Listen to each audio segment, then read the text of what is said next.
Welcome, friends, to another episode of Synergy Health Talks. હું Tushar Desai synergy health ટોક્સમાં marketing manager તરીકે ફરજ બજાવી રહ્યો છું. આપણે લાસ્ટ એપિસોડમાં ડૉક્ટર નીરજ બરાલા સાથે જે ચર્ચા પર વિષય કર્યો હતો એ હેર ટ્રાન્સપ્લાન્ટ હતો.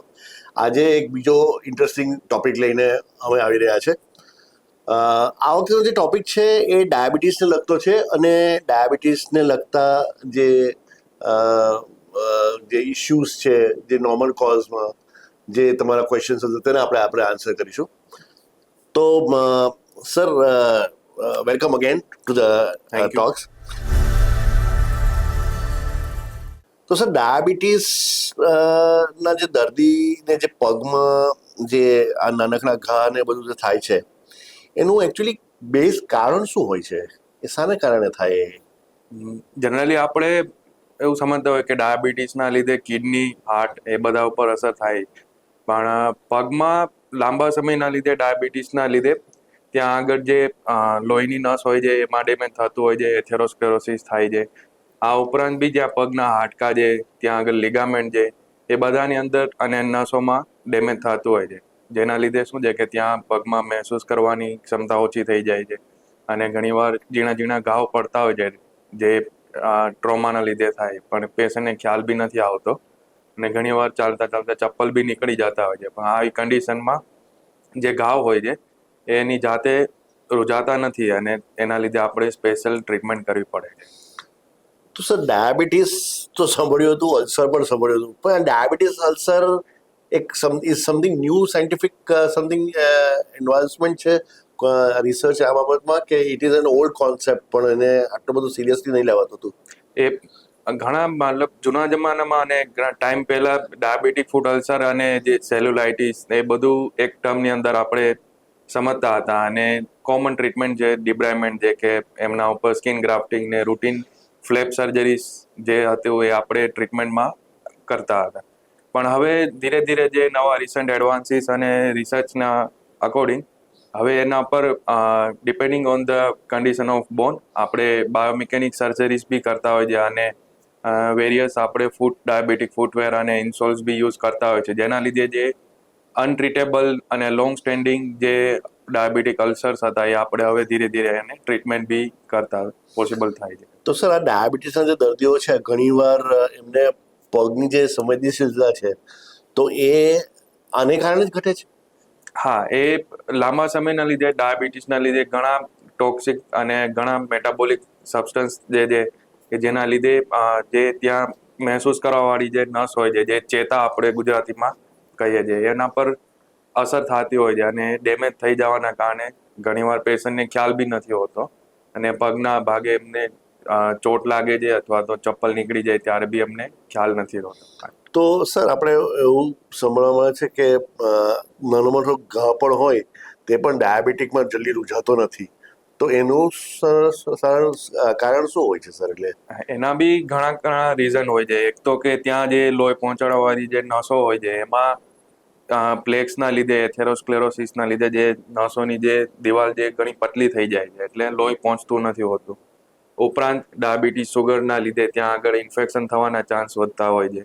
આ સિવાય બી ત્યાં આગળ જે નસોમાં ડેમેજ થાય છે તેના લીધે ઘાવ થઈ ગયા પછી પણ પેશન્ટને ખ્યાલ નથી આવતો, દુખાવો થતો નથી અને હાડકા નબળા પડી જતા હોય છે. આ બધી કન્ડિશનના લીધે જે ઘાવ બને છે એ લાંબા સમય સુધી ટ્રીટ થતા નથી અને એમાં રૂજ આવતી નથી. ઇવન આપણે સર્જરી બી કરીએ, એમને સાફ સફાઈ કરીએ, એમના પર સ્કિન ચોંટાડીએ અથવા કંઈ માંસ ચોંટાડીએ, આમ છતાં પણ ત્યાર પછી ફરીથી એ ઘાવ થવાની ઘણી શક્યતા વધી જાય છે. તો sir, normally doctor screening suggest કરે છે કે એક્સરે સજેસ્ટ કરે છે, તો આના માટે કે એનું મેગ્નિટ્યુડ જાણવા માટે કે એનાથી વધારે શું તારણોસર કરી શકાય આમાં? ડાયાબિટીક જે ફૂટની જે કન્ડિશન છે એ જાણવા માટે આપણે અલગ અલગ ઇન્વેસ્ટિગેશન્સ કરાવતા હોય છે, જેમ કે એક્સરેની અંદર આપણે જે હાડકાનું અને પગમાં જે આર્ચીસ હોય છે, જે એમનું જે અલાઇનમેન્ટ હોય પગનું, એ જાણી શકાય છે. હાડકાની અંદર માઇનર ઇન્ફેક્શન અથવા તો જે માઇનર ફ્રેક્ચર્સ જે થઈ જતા હોય છે એ આપણે જાણી શકાય છે. આ ઉપરાંત ઘણી નસોની બી જાંચ હોય છે કે જેમને પગની અંદર સેન્સેશન બચેલા છે કે ઓછા છે એ બધું જાણકારી આપણે મેળવી શકાય છે. અને આ ઉપરાંત લોહી પહોંચાડવાવાળી જે નસો છે ધમની અને શિરા એ વિશે બી આપણે જાણકારી મેળવી શકીએ છીએ. સર સ્કેચર્સ જે બ્રાન્ડ છે એ બહુ જ ચર્ચામાં છે કે આના માટે ઘણું ઉપયોગી થાય. તો ડાયાબિટીક ફૂટવેર જેવું બી કંઈક સર એવું કંઈક હોય છે જે આમાં હેલ્પ કરી શકે એવું? હા, જે ડાયાબિટીક ફૂડની અંદર ઘણીવાર એવું હોય છે કે જે હાડકા આપણે નબળા પડી ગયા છે એના લીધે ત્યાં અલ્સર બનવાની શક્યતા ઘણી વધે છે, કારણ કે હાડકો જે ચામડી ઉપર પ્રેશર આપે છે. એટલે આવી કન્ડિશનમાં આપણે સ્પેશિયલાઇઝ કસ્ટમાઇઝ આપણે ઇન્સોલ અથવા તો કસ્ટમાઇઝ ફૂટવેર આપણે બનાવતા હોઈએ છીએ કે જે હાડકામાં જે જગ્યાએ પ્રેશર વધારે હોય છે એ પ્રેશર ઓછું કરીએ અને દરેક પેશન્ટની જે પગની કન્ડિશન છે એ પ્રમાણે આપણે ફૂટવેર બનાવી અને એ આપણે પેશન્ટને કાયમી માટે પહેરવા માટે આપીએ છીએ, જેના લીધે તે ભાગમાં પ્રેશર ઓછું થાય અને જે ઘાવ બનેલો છે એ જાતે રૂજાવા માટે. ઓકે. તો સર આમાં જે પગમાં એટલે આવી રીતની ટ્રીટમેન્ટ લેવા છતાં બી ચાંદા ને એવું પડે છે, તો એ પણ એનો કોઈ ઉપાય ખરો કે એને પછી એને અલગ રીતે ટ્રીટ કરવા પડે એ વસ્તુ? જનરલી એ ડાયાબિટીક ફૂટની જે કન્ડિશન છે એ 4 ગ્રેડિંગની અંદર આપણે અનુસરતા હોય છે કે જેમાં કન્ડિશન જેટલી સિવિયર હોય છે એ પ્રમાણે આપણે પછી ઇવન આપણે ફૂટવેરને બી આપતા છતાં બી જો સારું ના થાય તો આપણે સર્જિકલ ઇન્ટરવેન્શન કરવું પડે. અને એમાં ઘણી બાયોમિકેનિક સર્જરીઝ હોય છે, જેવી કે જે હાડકું વધારે પડતું ચડેલું હોય છે આપણે તે ભાગ થોડો સાફ કરીએ છીએ, હાડકાનો ભાગ કાઢીએ છીએ અને અમુક જે પગમાં જે ટેન્ડન્સ હોય છે એનો આપણે ટ્રાન્સફર કરતા હોઈએ કે જેથી જે ભાગમાં પ્રેશર આવતું હોય ઓછું થઈ જાય. તો સર આને સોલિડ ફૂડ કહેવાય એ જ વસ્તુ આ વસ્તુ છે કે એ પાછું અલગ છે કંઈક? સાર્કોસ ફૂટ એ એક ઓર્થોપેડિક ટર્મ છે જે ડાયાબિટીક પેશન્ટની અંદર જે હાડકા નબળા પડી જાય છે અને જે વચ્ચેનો ભાગ છે પગનો ત્યાં માઇનર ફ્રેક્ચર્સના લીધે જે અલાઇનમેન્ટ જે પગનું એ ખરાબ થઈ જાય છે અને એક ફ્લેટ ફૂટ કન્ડિશન થઈ જાય કે જેની અંદર આપણે જોઈએ કે જે પગ જે એકદમ સપાટ થઈ ગયો હોય છે, જે આપણે લોંગ જે નેચરલ કર્વ્સ હોય છે એ મેન્ટેન ના થાય, એના લીધે બી શું છે કે હાડકા પ્રેશર આપે ચામડી અને ત્યાં આગળ ઘાવ પડવાની શક્યતા વધે. તો સર આ સ્ટેજ જેમ વધતું જાય છે તો પ્લાસ્ટિક સર્જરી જેવો પણ એક ફેઝ આવી જાય છે મારા હિસાબે. તો સર એ જે ફેઝ આવે છે તે અને આ સારવાર એ બેની વચ્ચે જે સમય હોય છે તેમાં પેશન્ટ કોઈ કેર લઈ શકે કે ઇમિડિયેટ ઇટ્સ લાઈક એક આ સ્ટેજ પર પેશન્ટ પહોંચ્યું એટલે આ સ્ટેજ આવવાનો એવું નક્કી જ છે એવું કંઈક કે એમાં ક્યોર થઈ શકે છે? જનરલી જેટલી આપણે જલ્દીથી એ કન્ડિશનને ઓળખી લઈએ એ સારું ગણાય ટ્રીટમેન્ટ માટે. એમાં મેઇન વસ્તુ છે કે ત્યાં જે લોહી પહોંચાડવાવાળી નસ છે એનું સ્ટેટસ કઈ રીતનું છે એ જાણવાથી આપણને ખ્યાલ આવે કે ત્યાં આગળ વાસ્ક્યુલારિટી છે કે નહીં, અને એના અકોર્ડિંગ આપણે સર્જરી પ્લાન કરતા હોઈએ છીએ. અને ઇન બિટવીન સર્જરી અને આપણે જે કન્ડિશન ખરાબ ડેવલપ થાય છે એ વચ્ચે બી આપણે ઘણી બધી કેર કરતા હોઈએ કે જેમ કે ત્યાં પગમાં માઇનર જે ટ્રોમા થાય છે એ આપણે અવોઇડ કરી શકીએ, પગમાં મોજા પહેરીએ અને જે અમુક નર્વ્સની જે ટ્રીટમેન્ટ હોય છે એ આપણે લઈ શકીએ, જેના લીધે કન્ડિશન જે વર્ષ ખરાબ થાય એને આપણે પ્રિવેન્ટ કરી શકીએ. તો સર પ્લાસ્ટિક સર્જરી કેવા સંજોગોમાં અનિવાર્ય થઈ જાય છે આવા? જે કન્ડિશનમાં ફૂટવેર બી આપણે યુઝ કર્યા છતાં બી જો ઘાવ રોજ ના આવતી હોય અને જે અમુક પ્રેશર પોઈન્ટ્સ છે પગની અંદર કે જ્યાં હાડકા વધારે પડતા પ્રમાણમાં એ પ્રેશર આપતો હોય સ્કિનની અંદર, એ કન્ડિશનમાં આપણે પ્લાસ્ટિક સર્જરી દ્વારા એમનું પગનું જે અલાઇનમેન્ટ જે આપણે સરખું કરી શકાય અને વધારે પડતો જે પ્રેશર એરિયાઝ છે આપણે તે અવોઇડ કરી શકીએ. તો સર આ તો એવું થયું કે બ્લડ શુગર જો વધતું હોય તો ઘા રૂજાવામાં સમય વધતા જશે. આ સ્ટ્રેટ રિલેશનશિપ છે આ બે વચ્ચે? એ લોંગ ટર્મ રિલેશનશિપ છે, કેમ કે અમુક વર્ષો પછી કે જે પરસિસ્ટન્ટ જે લોકોનું સુગરનું પ્રમાણ હાઈ રહેતું હોય છે એ કન્ડિશનમાં એમને શરીરના બધા અવયવો ઉપર ધીરે ધીરે અસર થતી હોય છે. જેમ કે આપણે જાણીએ છીએ કે કિડની ફેલ થવાના ચાન્સ વધારે હોય છે, હાર્ટના ફેલ થવાના ચાન્સ વધારે હોય છે, એવી રીતે પગમાં બી જે નસ હોય છે એમાં ધીરે ધીરે એ સાંકડી થતી જાય છે અને ઘાટી થાય છે, કેલ્સિફિકેશન થઈ જાય છે. એના લીધે જે પગમાં લોહી પહોંચાડો જે અંગૂઠા સુધી જે લોહી પહોંચે છે એ ઘણું ઓછું થઈ જાય. એટલે આપણે ઘણીવાર એ બી જોઈએ કે ગેંગ્રીન બી થઈ જતું હોય છે પગમાં. એ બધી લોંગ સ્ટેન્ડિંગ કન્ડિશનમાં ડેવલપ થાય. તો સર જેમ બધી વસ્તુ માટે જેમ કે ડાયાબિટીસમાં ચાલવા કહે છે તમને, હાર્ટના પેશન્ટ હોય તે લોકોને થોડું શોર્ટ ને કંટ્રોલ, તો આ જે વસ્તુ જે છે, આ પરિસ્થિતિ છે, એને માટે સર શું કોઈ ઉપાય ખરો જેને માટે જે વસ્તુ ધ્યાન રાખવાથી કે નિયમિતતાથી કસરત કે એવું કંઈ કરવાથી કંઈ ફરક પડે આમાં? હા, બેઝિકલી હેલ્ધી લાઈફસ્ટાઈલ એ સૌથી મોસ્ટ ઇમ્પોર્ટન્ટ ટ્રીટમેન્ટ ગણી શકાય, જેની અંદર આપણે સ્ટ્રિક્ટ ડાયટ કંટ્રોલ હોવો જરૂરી છે, પછી રૂટીન એક્સરસાઇઝ અને જે ડાયાબિટીક શુગર કંટ્રોલ છે, જે 3 મહિનાનું એવરેજ બી આપણે લેતા હોય છે, એ રિપોર્ટ બી જો સામાન્ય રીતે નોર્મલ હોય તો એ જે આડઅસર થાય છે, જે હાઈ શુગર ના લીધે જે લોહીની નસો ઉપર જે આડઅસર થાય છે, એ આપણે પ્રિવેન્ટ કરી શકીએ.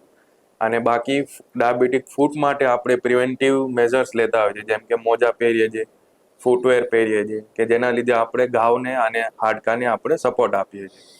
સર ઘણી વખત જોવાય છે કે ઘરના સ્ત્રીઓ અથવા ગામડાના લોકો આ જે વસ્તુ જે છે, આ જે સિચ્યુએશન છે, એને હળદર લગાડીને કહે છે કે, તો એ ક્યાં સુધી યોગ્ય, એટલે કેટલું મદદરૂપ થઈ શકે? ઘણા લોકો ઘણી મેડિસિન લગાવે, ઘણા ટૂથપેસ્ટ બી લગાવે છે, અમુક લોકો જે સાઇન લગાવે છે, પણ આ બધું કન્ડિશનમાં કેવું હોય છે કે જે સ્ટ્રિક્ટ એન્ટિસેપ્ટિક કન્ડિશન જે મેન્ટેન હોવી જરૂરી છે, એટલે આ બધું મેડિકલી તો એડવાઇઝેબલ નથી, પણ જે કન્ડિશનમાં મતલબ અવેલેબિલિટી ના હોય ડૉક્ટરની અને કન્ડિશનમાં હળદર ને બધું યુઝ કરતા હોય છે, પણ કોઈ મેડિકલી સાયન્ટિફિક પ્રૂવન એટલું ઇફેક્ટિવ હોતું નથી. ઘરકામ કરતી સ્ત્રીઓએ સર શું ધ્યાનમાં રાખવું જોઈએ? કારણ કે એ લોકો ઘણા ઓફન કટ થઈ જાય છે, એ લોકો શાક કાપતા કાપતા એ લોકો ધ્યાન નથી આપતા, ગૂંઠા પર ચાલા પડી હોય છે, તો એ લોકોએ શું સ્પેસિફિક આવી કન્ડિશનમાં ધ્યાન રાખવું જોઈએ?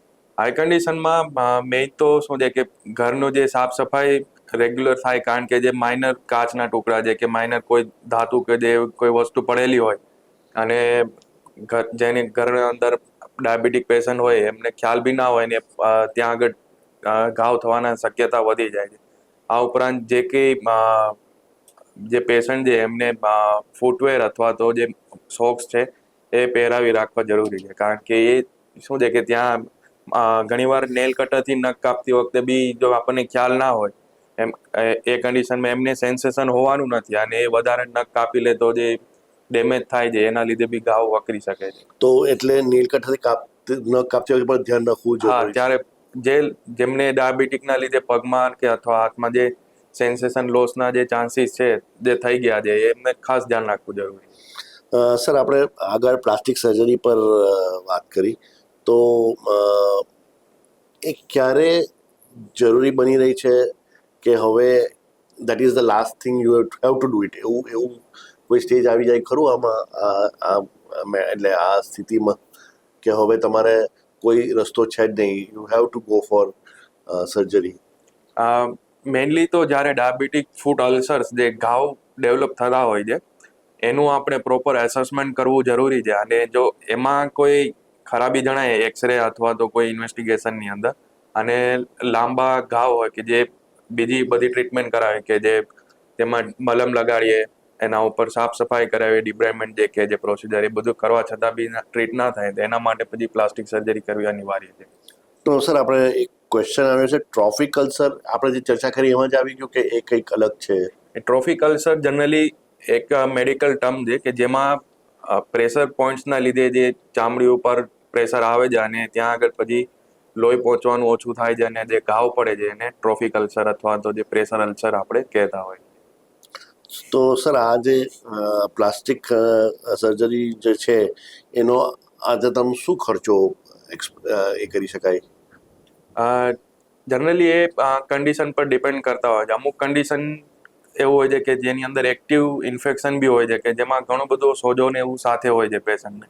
આવી કન્ડિશનમાં આપણે 2 થી 3 વાર આપણે એમાં સાફ સફાઈ કરવી પડે છે અને ત્યાર પછી આપણે એમાં પ્લાસ્ટિક સર્જરીથી ઘાવને કવર કરતા અથવા તો બીજી બાયોમિકેનિક સર્જરી કરતા હોય છે. એટલે એવી કન્ડિશનમાં 20 થી 30 હજાર જેવો એક સર્જરીનો કોસ્ટ પડતો હોય છે, અને અમુક કન્ડિશન એવી હોય છે કે જે સિંગલ સેટિંગની અંદર થઈ જતી હોય છે, તો એ જનરલી એક સર્જરીનો કોસ્ટ 20 થી 30 હજાર જેટલો થાય છે.